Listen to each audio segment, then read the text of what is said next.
Welcome to Profiling Evil, the Public Record by Mike King. Early this morning, 52-year-old Lisa Montgomery died by lethal injection at the federal prison complex in Indiana. Her crime? The premeditated murder of a 23-year-old pregnant woman. Montgomery became the first woman to be executed in 70 years in America. I hope you'll take a moment, hit the subscribe and like button so that you get other updates like this one as they become available. But now, let's open an investigation.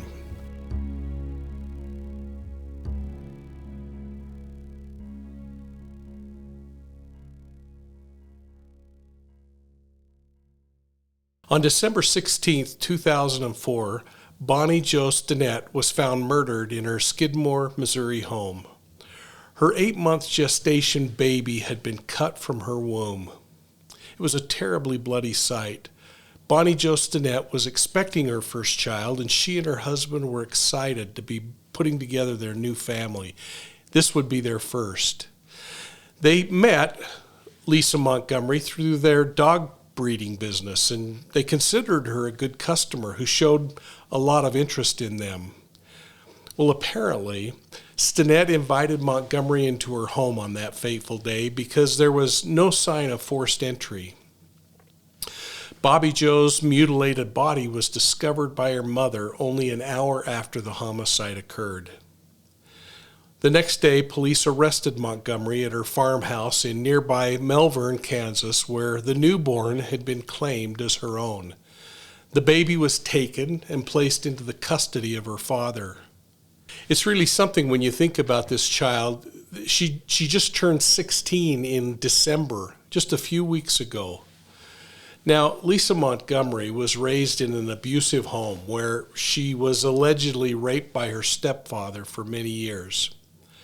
Her escape from the horrors that she was enduring came through alcohol. She even tried to tell her mother about the assaults, apparently, but she was threatened by her mother with a gun if she ever told anyone about the crimes.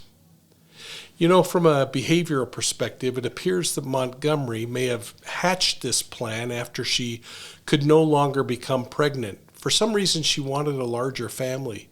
She had 4 children over the course of 2 failed marriages.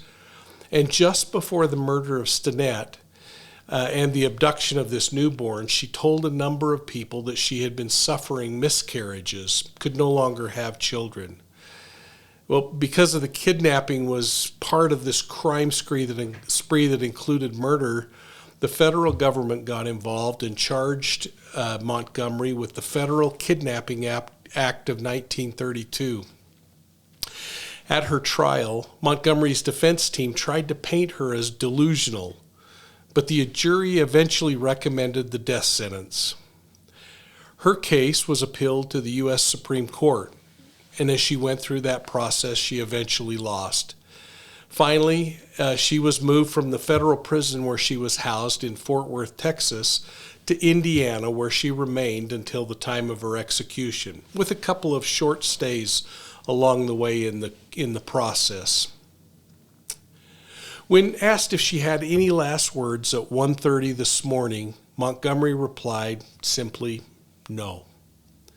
The injection was administered, and she died shortly after.